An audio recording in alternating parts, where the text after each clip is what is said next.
If you want to keep large devices charged like 2 laptops at the same time, or if you got video gear, iPads, phones, you travel a lot, the Anker Prime 300 watt power bank is what you want, because this has enough capacity to fully recharge your MacBook or an iPad, or you can charge a phone up to 5 times with this. After spending some time with this, there's a lot of stuff I like about it and also a couple things I don't like about it. But my favorite thing about this is not just how fast it's able to charge your gear, but how fast this is able to recharge itself. And before we go any further, I do want to give a huge shout out to Anker for sending me this to test.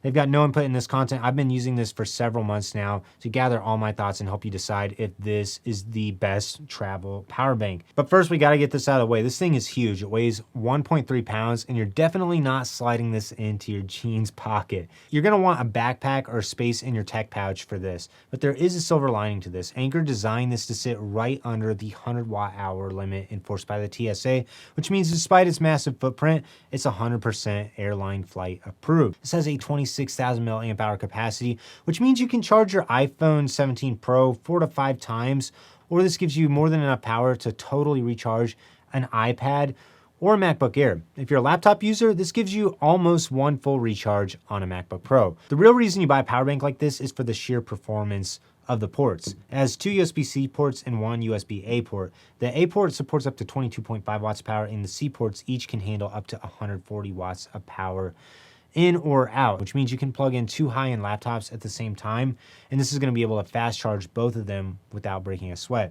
This is really nice for you if you're a creator, a drone pilot, or if you're a remote worker, because this basically is a portable wall outlet for all your devices. I gotta say though, I don't understand why this still has a USB-A port.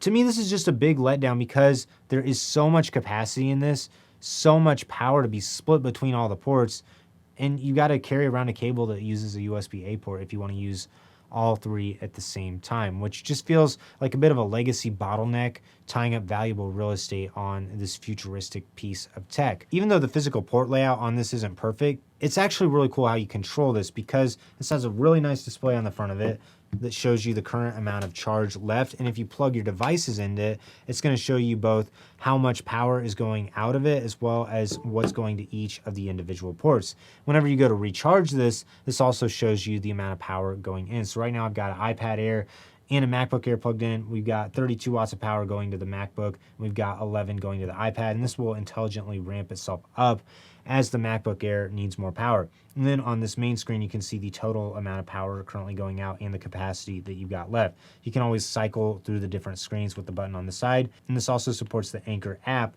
using Bluetooth. Once you connect the application, you can actually download firmware updates to the power bank, and it also allows you to see the current amount of power going out, the capacity of the power bank, and it'll show you real-time data charting out the fluctuations in the power output. You can also see how much is going into it whenever you go to recharge it. Another thing that's nice about this is you can change the charging mode. So there's the smart mode that it comes in by default. You can put it in the power saving mode if you want to charge things a little bit slower, or you can also set up a custom mode, which is a really nice feature because you can put how much power you want to reserve for each port. So if we want to make sure that C1 and C2 get all the power possible, we can reserve 140 watts of power for each of those. And you can also throttle the input speeds on this if you want as well. I'm going to go ahead and just set it where this can use the maximum amount of input power. Another really cool feature with this is you can charge it in several different ways. You can use either the USB-C ports on it, and it can support up to 140 watts of power coming into one of the USB-C ports.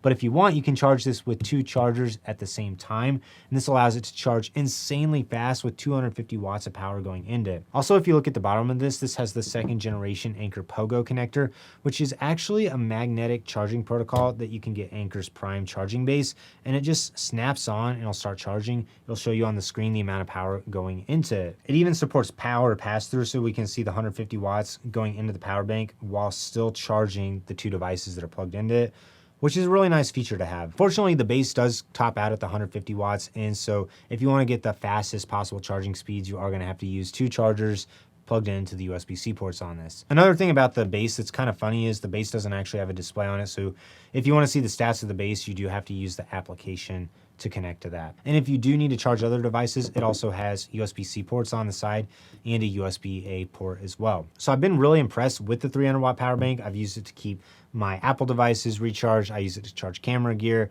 I also use this to run my video slider and a variety of different Amaran lights all work really well with the USB-C ports on this. The power bank itself typically retails for about $230.